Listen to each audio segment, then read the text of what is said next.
A ver, el tema del retorno estratégico es como un tema en sí mismo. Podríamos estar hasta el domingo hablando del tema del retorno estratégico. Y también uno tiene que mirarlo como en el momento en que está el proyecto. O sea, en el momento en que está este CVC, en el momento en que está el VC, porque también los proyectos van madurando. Cuando nosotros comenzamos, ni siquiera pensábamos que teníamos que medir el retorno estratégico.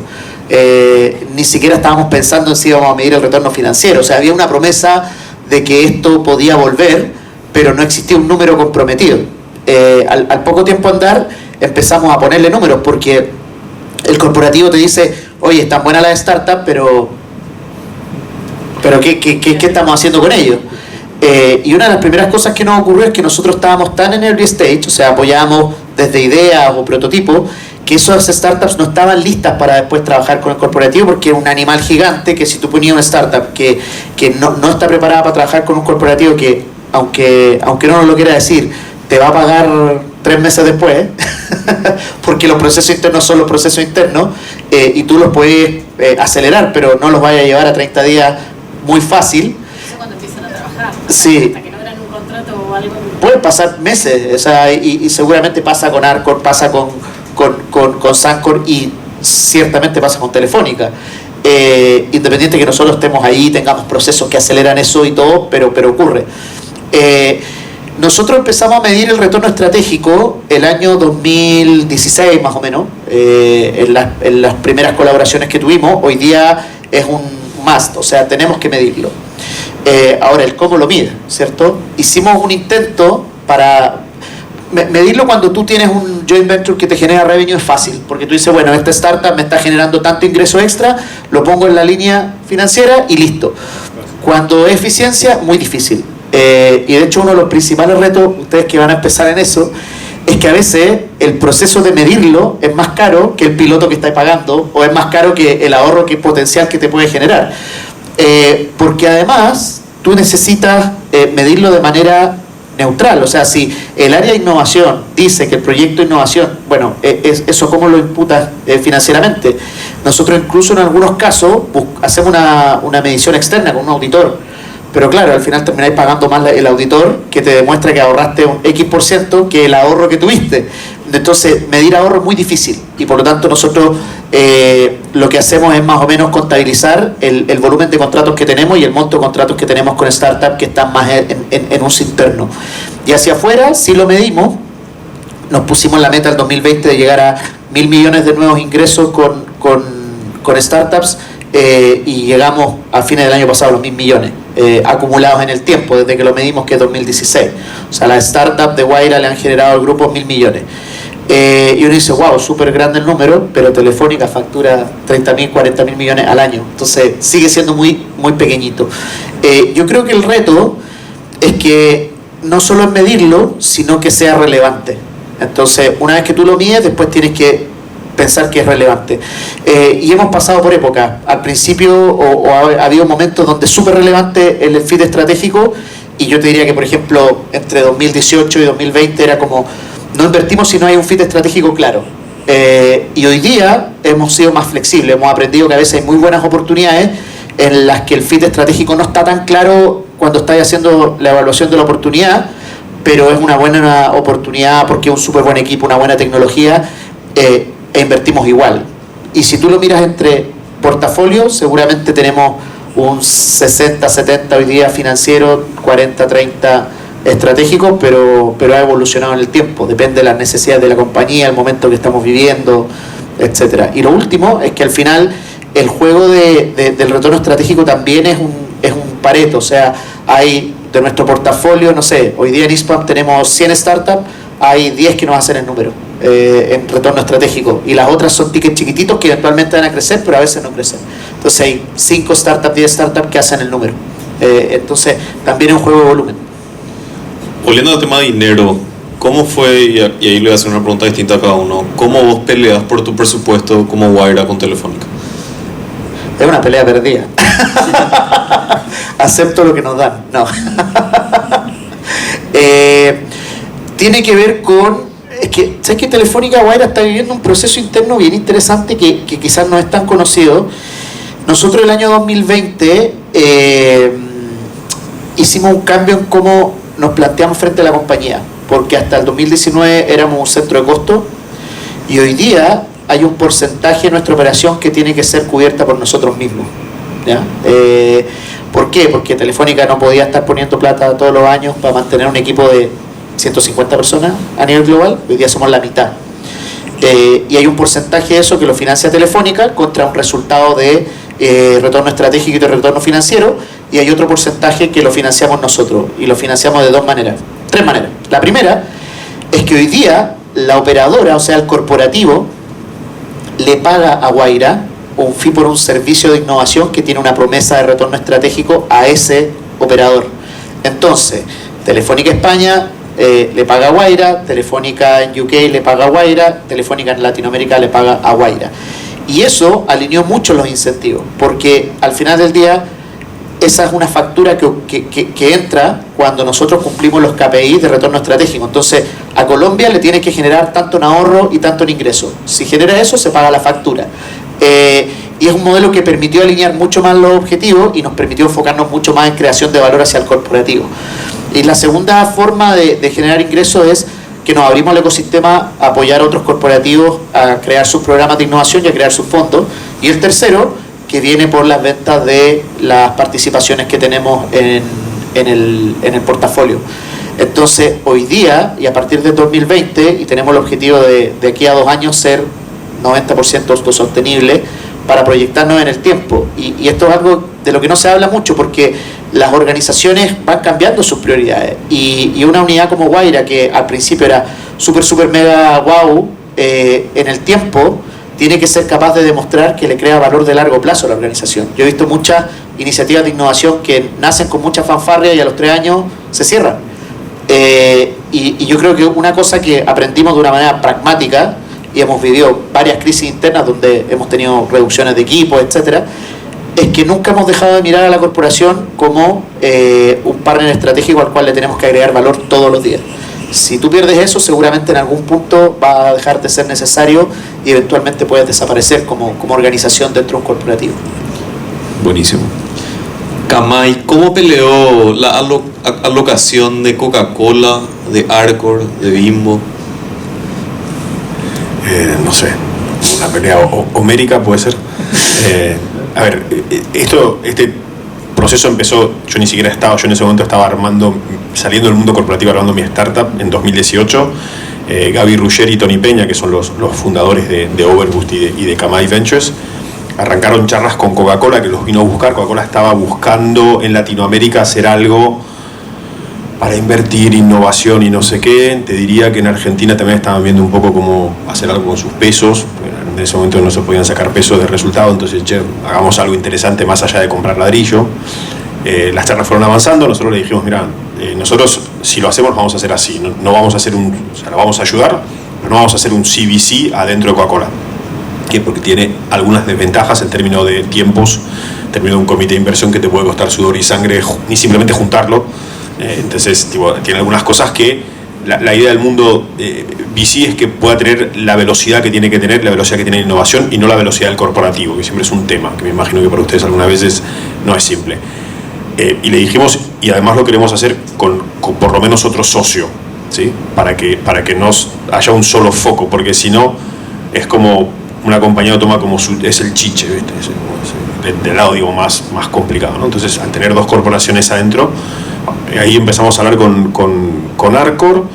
Bueno, al final se decidió, entramos, principio del 19 ya ahí arrancamos, después llegó la pandemia, bueno, antes de eso no pudimos sacar más dólares de Argentina, después vino la pandemia, después tuvimos que tener una estructura en Estados Unidos, que inicialmente era un fideicomiso, o sea, fue como medio complejo. Cuando salimos de la pandemia empezamos de vuelta a retomar charlas con otros corporativos.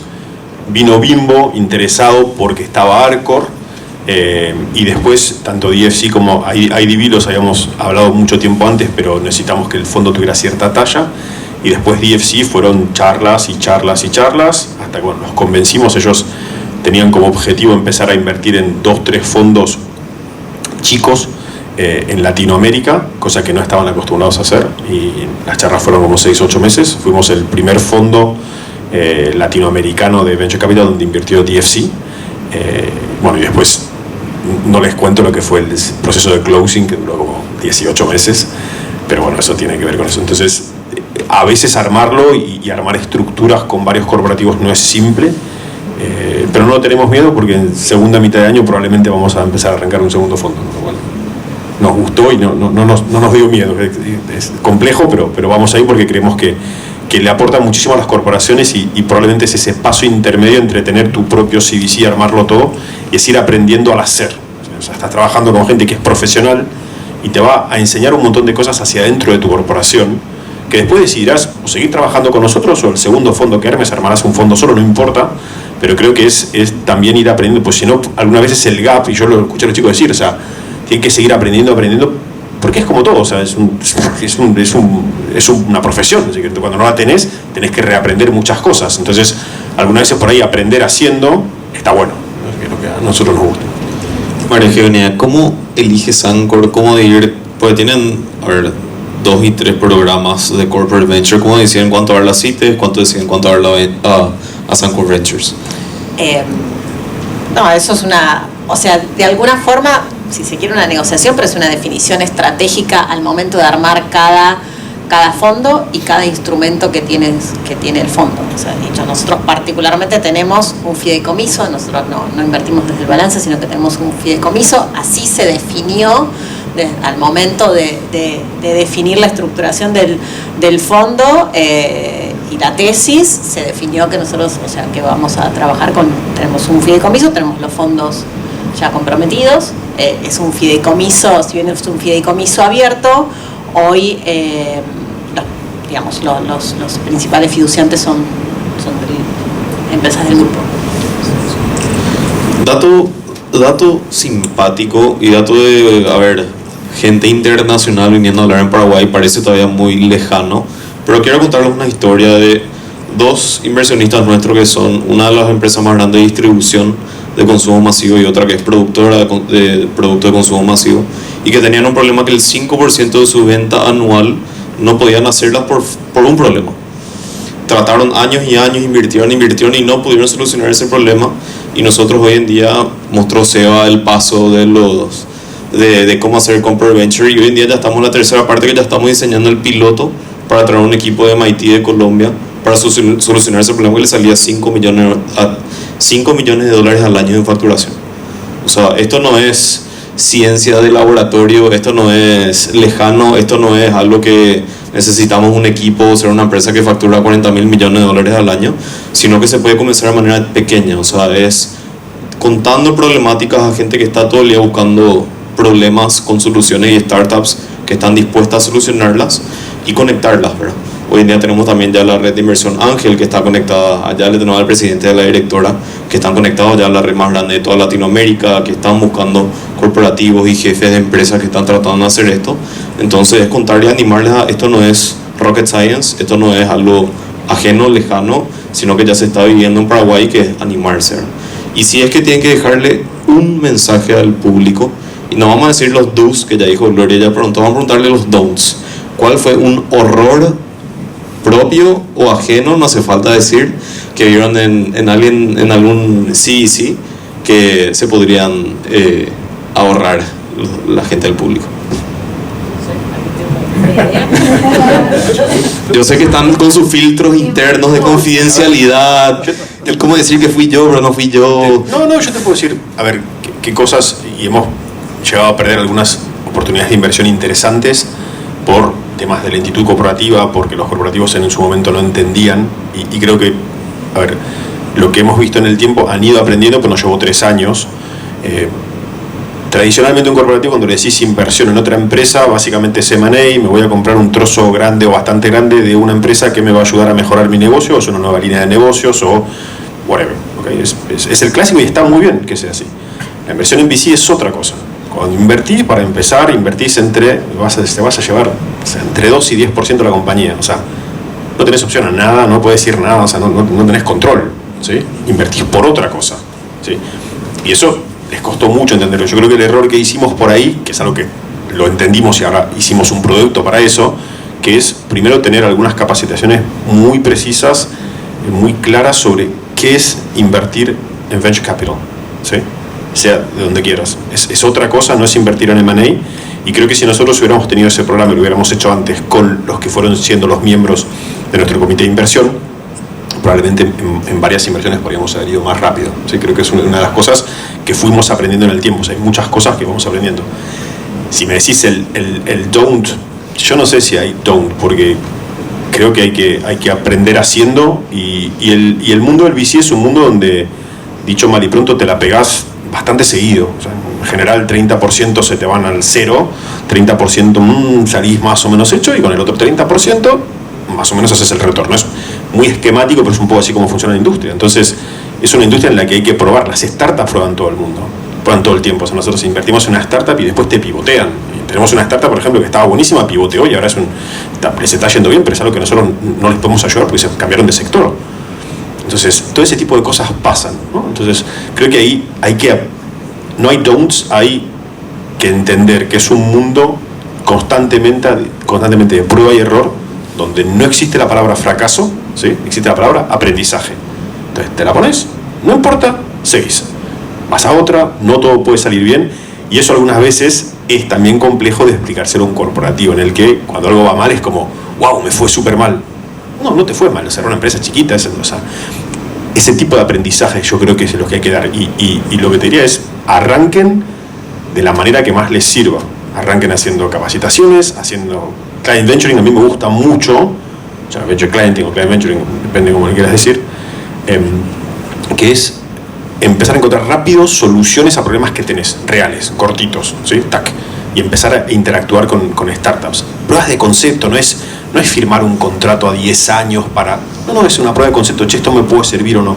Y es empezar a meter el pie ahí adentro, ¿sí? Y después, cuando vas avanzando, decir, che, me gustaría invertir, no me gustaría invertir, quiero aprender, quiero hacerlo yo solo, quiero hacerlo con Overboost, lo quiero hacer no quiero hacerlo y quiero simplemente invertir en otros fondos. Hay muchas maneras de hacerlo, ¿sí? Pero nada, eso, creo que no hay don'ts, hay que probar. Yo saqué 2 don'ts, o sea, no a la lentitud corporativa y no a dudar a entrar y cuándo comenzar. Lo que pasa es que el mundo va rápido, o sea, el mundo de innovación va rápido, entonces si te traban porque no entra en esa dinámica, no es grave, pues te vas a perder un montón de oportunidades, nada más. Perdón. Bueno, ya que estoy, o sea, de cualquier manera, esto se sabe en el ecosistema y lo saben los emprendimientos, o sea, el corporativo te puede traer muchos beneficios, también tiene estas cositas, tiene otros ritmos, claramente. Con eso, por ahí tomo un poco lo que dijo Íñigo y contesto también, amplío la pregunta anterior, o sea, hay que saber convencer, digamos, al corporativo de esto mismo, de que nosotros tomamos una pequeña participación en una startup, no somos dueños, no decidimos, en el grupo nos pasó, o sea, el modelo de CITES es muy diferente, entonces nosotros hay que convencer más o menos al mismo corporativo, al mismo comité, que somos un modelo diferente. Y de hecho, también atado a la pregunta anterior, es cómo convencemos, o sea, uno define cuál es el modelo, qué es lo que hace sentido, qué tamaño tiene que tener el fondo de acuerdo a una tesis, cómo va a invertir y demás, en un primer fondo. Eso es lo que hizo CITES, es lo que hicimos nosotros. Después ya en el segundo CITES, el segundo fondo es como que el grupo ya te dice, bueno, a ver, chicos crecieron y por dónde van. Entonces ahí en donde uno, si quiere hacer un segundo fondo, seguramente va a ir a buscar otros inversores de afuera. Esto es nuestra convivencia, es nuestro mundo con el corporativo, ¿no? Difícil salirnos de ahí, entonces hay que entender, obviamente hay que hacer un trabajo digamos, insistente y constante de aprendizaje, de entender, de explicar y demás, y de mostrar los beneficios, que ahí sí, bueno, no nos miden por eso, pero me apalanco en los beneficios estratégicos, en los retornos estratégicos que genero, también los uso, pero bueno, eso, y el corporativo además también tiene eventualmente al momento de proponer y de intentar una sinergia, hay que buscar los incentivos correctos y saberlos buscar para ambas partes y para el corporativo también. O sea, hay que entenderlo mucho para poder realmente obtener lo mejor que tiene el corporativo en sí para ofrecer a las startups. Ya me olvidé cuál era la pregunta. Don't. No, a ver, Primero, como todos estos temas de CVC, yo les comenté, están recién adoptándose y eso tiene varios motivos. Y es porque no es fácil hacerlo, o sea, está bien, no es fácil. Y es por eso que, sumo a lo que dijo Íñigo, que comenzar con un CVC es algo que hay que evaluar muy bien. Lo que uno mira es que en general las empresas que comienzan invirtiendo son empresas más grandes, ¿ya? O sea, necesitas como una escala mínima. Entonces, claro, ¿cuántas empresas hay que facturan más de $1.000 millones en América Latina? 3.000, más o menos, 4.000, no más. ¿Okay? ¿Y cuántas de esas están invirtiendo? 80. O sea, este es un mercado que recién está empezando.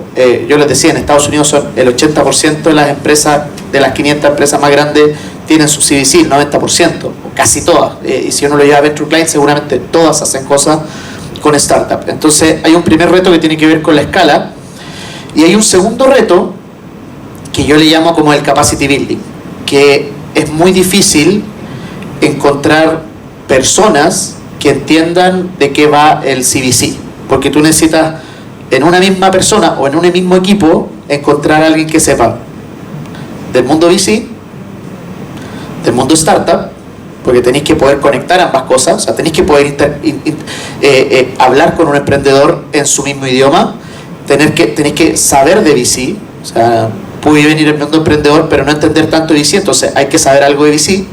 Hablo del equipo, ideal si lo tenía en una sola persona, muy difícil, pero en el equipo. Y lo tercero es que necesitas que sea alguien que pueda comunicarse con el corporativo, con la política corporativa, o sea, que se pueda tomar un café con el gerente de operaciones, con el gerente de finanzas y navegue eso.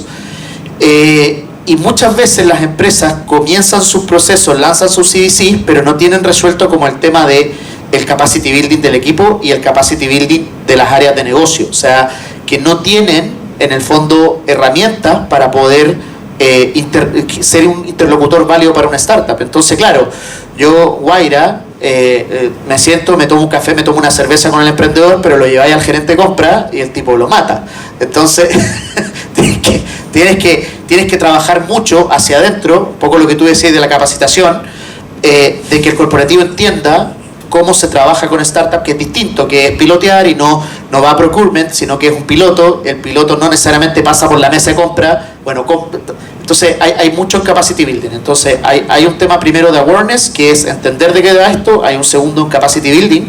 Y después enfocarse en traer resultados rápidos. Muchas empresas caen en lo que hay un norteamericano que es como gurú del tema de startup, que es Steve Blank, y el tipo acuñó un concepto que se llama el teatro de la innovación, que es que muchas empresas crean estos como laboratorios, fanfarrias, lanzan sus programas y todo, pero tiene un tema más de posicionamiento, porque la innovación renta en posicionamiento. Ser la empresa más innovadora y en Chile, por ejemplo, está lleno de rankings, que cuando hay un ranking de la empresa más innovadora, se anotan todos y todos se sacan la foto y todo, porque en términos de posicionamiento, ser una empresa innovadora tiene una rentabilidad. El problema es que si tú te quedas en esa superficie, en algún punto va a haber otra cosa que va a ser la nueva moda y esa organización no va a tener una estrategia de largo plazo en innovación. Entonces, el don principal es no caer en el riesgo de ser una corporación que está haciendo teatro de la innovación. Y lo que nos pasa a nosotros, yo tengo un colega interno en Guaira que habla siempre de Telefónica, como que dice, mira, el corporativo es un león que si tú no le das comida te come la mano. Y suena fuerte, pero si tú no eres capaz de demostrar que estás agregándole valor y que estás contribuyendo, tú eres un centro de costo que tiene un costo de oportunidad para el corporativo. O sea, poner la plata en Guaira y ponerla en otra iniciativa que eventualmente tenga un ROI mayor, te pone en riesgo como organización. Entonces, tienes que ser capaz de demostrar que agregas valor, aunque el corporativo a veces te dice que no. Me pasó muchas veces que conversaba con gerentes de innovación que recién llegaban y me decían, no, mira, yo hablé con el CEO y me dijo que el primer año hay que como que instalar las bases del programa, trabajar la cultura. El tipo al año ya estaba afuera. Porque es mentira. O sea, cuando te dicen sí, tranquilo, es mentira. Necesitas agregar valor desde el día 1 y demostrar que lo que estás haciendo está, ¿cierto?, aportando a los objetivos de la compañía, mejorando la eficiencia, generando nuevos ingresos. Y eso es como algo que creo que no puedes perder de vista cuando creas una herramienta o un vehículo como un CVC. Tienes que agregar valor. O sea, tienes un tiempo, pero no sabes cuánto es ese tiempo. Podría ser 6 meses o podrían ser 3 años. Hay empresas que son más pacientes. Nosotros tuvimos 4 años antes de darnos cuenta antes que nos empezaran a pedir cosas, pero es porque tampoco habían referentes. Hoy día una empresa se crea un CVC y como ya hay un poco más de información, el corporativo empieza a pedirte resultados ya. Incluso yo tengo amigos que trabajan en CVC que me dicen, oye, me están pidiendo retorno financiero en 12 meses el corporativo, y como que te vaya al otro extremo. Entonces hay que trabajar mucho más en la información, hay que trabajar en capacity building y no caer en teatro de la innovación, creo. Un comentario sobre lo que dijo que me pareció súper interesante. Hablamos mucho antes de creación de valor y creo que hay un valor del que no hablamos realmente, pero que es un valor medio oculto, pero súper fuerte, que lo van a entender. Les voy a dar un ejemplo del grupo Arcor. Coca-Cola es un poco atípico, es muy grande, está por todos lados, pero Arcor creo que es un grupo más de dimensiones simplemente latinoamericanas y más comprensible. Y lo que nosotros hemos visto evolucionar en los 4 años que estamos trabajando en el grupo Arcor, sus equipos internos, cómo han absorbido metodologías simplemente por haber hecho muchas pruebas de concepto. Nosotros, entre Coca y Arcor, simplemente con las compañías de portfolio hicimos como 60 o 70 pruebas de concepto.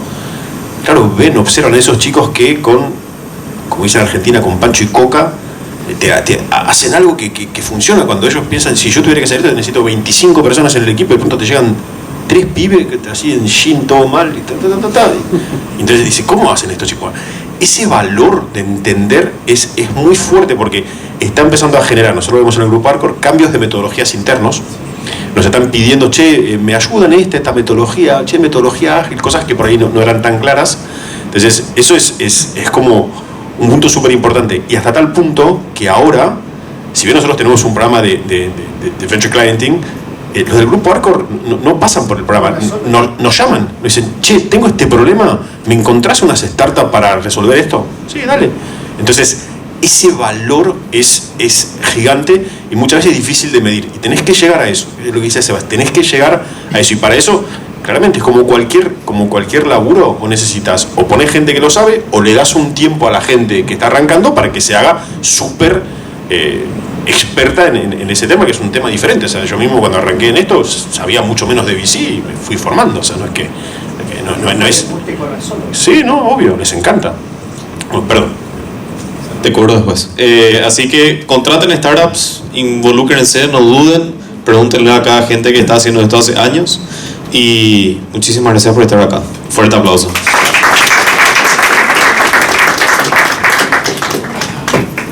Así que desde Parcapi agradecerles también al Club Ejecutivo, y que nos encantó trabajar con ustedes, y que no va a ser la última vez. Bueno, y aprovecho que Jorge tuvo que retirarse, pero en nombre del Club Ejecutivo agradecer también fuertemente a Parcapi, que nos invitó, nos involucró en este evento.